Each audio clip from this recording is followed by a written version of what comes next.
Hello, kings and queens. I'm back. This is Queen J.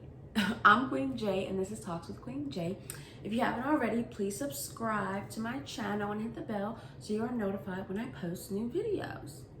With that being said, let's get right into this video. So this video is going to be speaking about the late and great Kobe Bryant.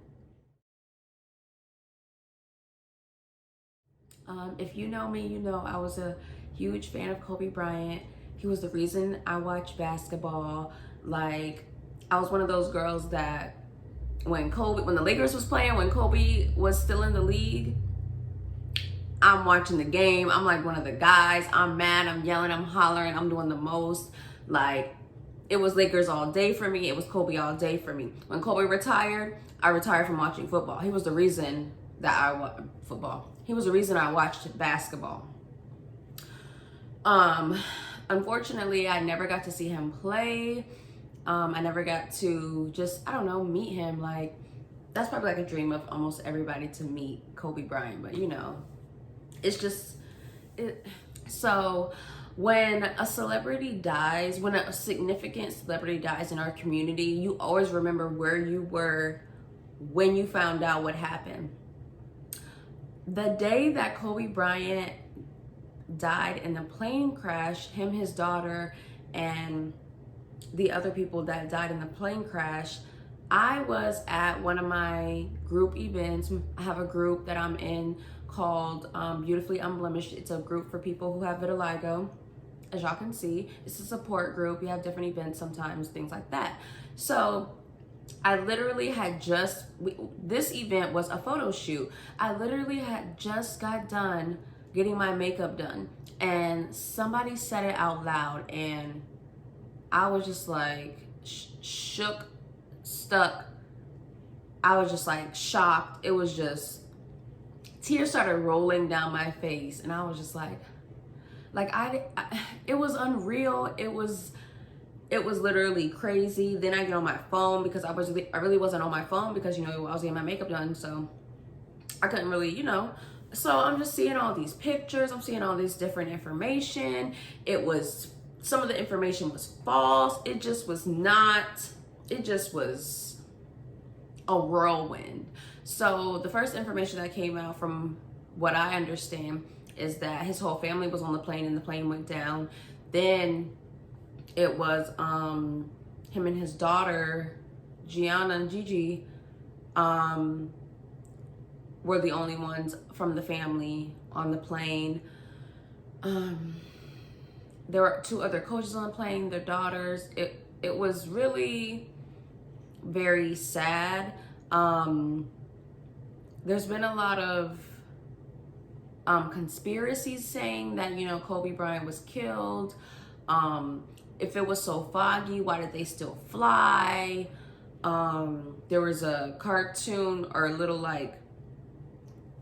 drawing years ago made saying that Kobe Bryant would die in a car crash. Like, all these things were coming out, and it's just been really crazy. The saddest thing about this is the way that his wife Vanessa had to find out, which is from TMZ, before the authorities could notify her, before she could find out in a more meaningful, you know, respectful way that her husband, her child, has died in a car crash. TMZ posted it on their website, and then it just went everywhere. So imagine you're learning of your husband and your child dying on social media. It's very disgusting and repulsive that they would do that. They got a lot of backlash for that, and they're gonna come out and say, oh, you know, the Bryant family gave us permission. Really? How they give you permission and they didn't even know about it? Okay. It was just really sad. There's been a lot of, you know, love and support and prayers towards this family, and please continue that. They need it, they deserve it. It's just been really, it's just shocking. It's just very, very shocking. This man was so young, and he had a whole life ahead of him after basketball. And he just has done so many great things. He it's just really crazy. Grown men out here, you know, crying, sending their condolences. We're actually coming together as a community and mourning with one another. It's just been very, very sad, you guys. As we all know, Kobe is one of the greatest, if not the greatest of all time. We know his stats.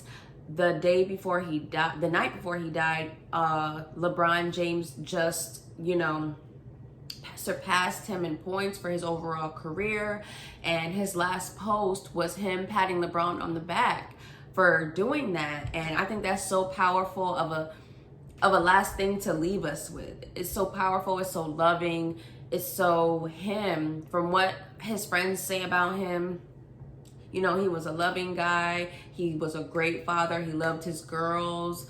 Of course, we know he was a great athlete. He was very giving. He was still, you know, putting his talents to use, coaching for his basketball team.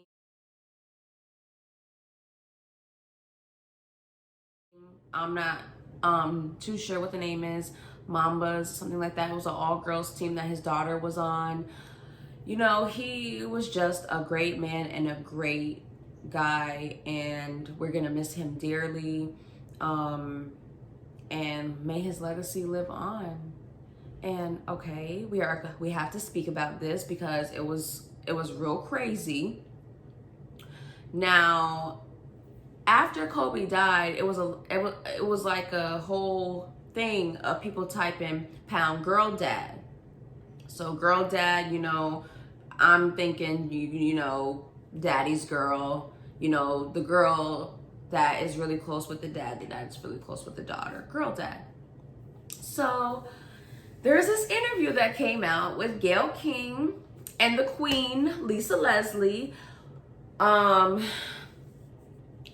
we got a clip of the interview where Gayle King asked Lisa Leslie about Kobe's legacy, and, you know, does she think that the rape allegations would tarnish his legacy or something like that? And Lisa Leslie flat out was telling her, no, that's not the guy that I know. And Gayle pushed on and she asked another question, and Lisa Leslie doubled down like, no, that's not the guy that I know. You know, when we go out to the club, he was never that guy that was like, go get me this girl, get me that girl. And she was like, I did have male athlete basketball friends that asked me to do that, but he was not one of them. So I think Gayle asked one more question, and Lisa Leslie tripled down, like she was not changing her stance on anything. And we were outraged as a community. Not even as a community, we were outraged, but I'm sure there was outrage around the world. Kobe was an international basketball star. Like, they knew him in all the countries. Like, it's crazy. There was a lot of backlash that Gayle received for asking those questions to Lisa Leslie. I mean, in my opinion, I feel like it was disrespectful because this man died. He's not here anymore. If you wanted to ask those questions to his friends, you could have done it when he was alive. You could have asked him yourself. I feel like it just wasn't right. Even if there are those people who do want to know those answers to those questions, I just feel like it wasn't right. I feel like it was disrespectful to the family. This man has not even been buried yet. Vanessa is still grieving, and look at all this stuff that she has to see on social media, and her children. I feel like it's very disrespectful and just not right at all. And Gayle received a lot of backlash, and yes, she does need to receive backlash, in my opinion, but to go as far as death threats, that's very extreme, and I don't think that's right. She went on Instagram Live, Gayle King, to do her so-called apology, trying to blame it on the network. Oh, they put out this snippet or this clip of the interview. I didn't know anything about it. I just started getting phone calls. She basically blamed everything on the network. She didn't know they were going to do that, and they did it. And she apologized. If she would have saw that clip alone too, she would be just as upset as we are, and blee blee blue blah blah. I really don't care about her apology. You know, she could have saved that, because no, and then she was saying she felt like that part should specifically be in the interview because she wanted people to know that we need to let it go, when we never believed it, honestly, in the first place. There were a few celebrities who went off on Miss Gayle King, such as Snoop Dogg, Lil Bootsy, Ari Lennox, and it was somebody else, I can't remember, but they went off on Gayle. They went off on Oprah, saying, you know, it was disrespectful, it wasn't right. Why are y'all trying to tear down all these black men? What about Harvey freaking Weinstein, who y'all are pictured multiple times with? Where's these interviews on Harvey Weinstein? Where's these, like, anything from y'all two on Harvey Weinstein? I'm not understanding why y'all keep coming after all these black men. And some of these black men, such as Michael Jackson, you guys have been of their homes. Like, it's just disrespectful. And then, like, it's just disrespectful and disgusting. Also, there's this interview that Oprah did on one of these little news shows that come on in the morning, saying they asked her how Gayle was doing, and she gonna start freaking crying. She is not doing well. She is not doing well. Okay. Like, she shouldn't have asked those questions. Like, it was disrespectful, girl. Like, what did you think? Also, I forgot to tell y'all, in Gayle's Instagram Live, she also said that the network told her to not come out and say anything, that it will blow over, that we drag and trash people every day and we'll get over it. AKA, they don't give a damn about our excuse me, they don't give a damn about our hurt. They don't give a damn about how we feel about Kobe, how it affected us. Not even just us as black people, people in general as a whole who love this man, who had love for this man, who were affected by this. They don't care about any of our hurt. And that was just like, wow. I mean, are we shocked? No, but wow. I mean, Gayle let us know what it was. So we already knew what it was, but she just confirmed it. So yeah, Oprah is on this little interview saying that, crying, talking about Gayle's not doing well, and now she has to walk around with security. Girl, you done did interviews with R. Kelly, and who else did she do an interview on? I don't know, girl. You've been doing a little weird, crazy, not crazy, but off the wall kind of interviews with she also did it with R. Kelly's two former girlfriends. So I'm sure she's been walking around with security. She is kind of like a celebrity, or I guess she would be a celebrity. You know, Oprah's, you know, whatever, best friend, girlfriend, you know, whatever you want to call it, on whatever day, allegedly. Yeah, so I'm sure she's been walking around with security. Oprah saying that, oh, she's getting death threats, which, you know, that's very sad, and I don't agree with people threatening people's lives or anything, but you know, it was disrespectful. And I mean, I guess she apologized for it. Do we accept her apology? I don't feel like it was heartfelt wholeheartedly. She didn't take account for it. She blamed it on the network. I don't like that, girl. You said it. They didn't. They told you what to say. I'm sure if you did, like, girl, you make your own decisions. And clearly you're not for us or the community, in my opinion, to even think to ask that question. After, what, a week and a couple days, girl? No, ma'am. No, ma'am. So, I mean, at this point, I don't know, you guys. They did put out the date for when their ceremony of burial is going to be. I think it said February 20th, if I'm not mistaken. I saw Vanessa put it out on Instagram, and she's just receiving all the love and prayers, and I just have to pray for their family, and just continue to remember Kobe as the great athlete, father, husband, friend, you know, coach that he was. And you guys, don't feed into the negativity. Yes, people are gonna say things. I forgot to tell y'all, there was other, the alleged girl that was raped came out and said that he's still a rapist. It was another lady it was like all these white people just started tarnishing his name right after this man passed away, but they didn't have this energy for when he was alive. And in the alleged rape case, from my understanding, Kobe believed it was consensual. She did not. She screamed rape. I don't think he was charged. When they examined her underwear, she had multiple different semens in her panties. So I mean, girl. Also, the trial, I think maybe he was charged, but the charges got dropped because she didn't want to show up in court. So, you know, nobody will ever absolutely know all the details of what happened except for the two of them. I don't believe that Kobe did that. I don't believe it. I'm sorry. I don't.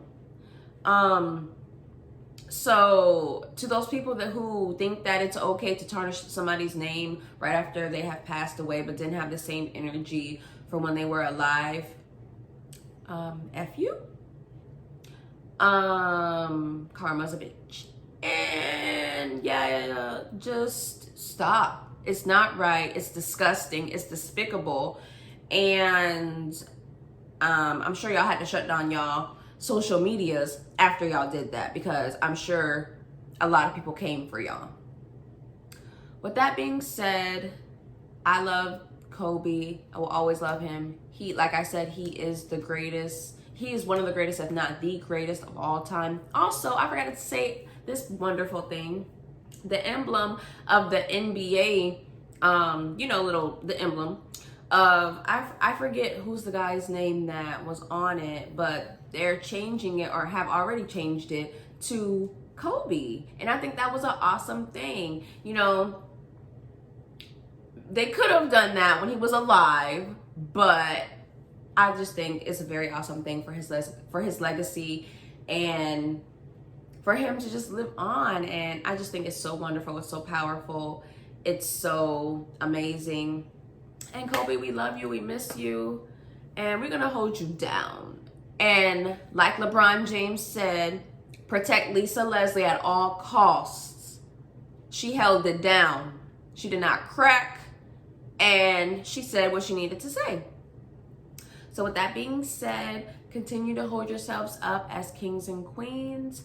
Please subscribe to my channel, like and comment. Follow me on Instagram at talks_with_Queen J and caramel_coded Queen J, and also on Facebook, Talks with Queen J. I love you all. Mwah.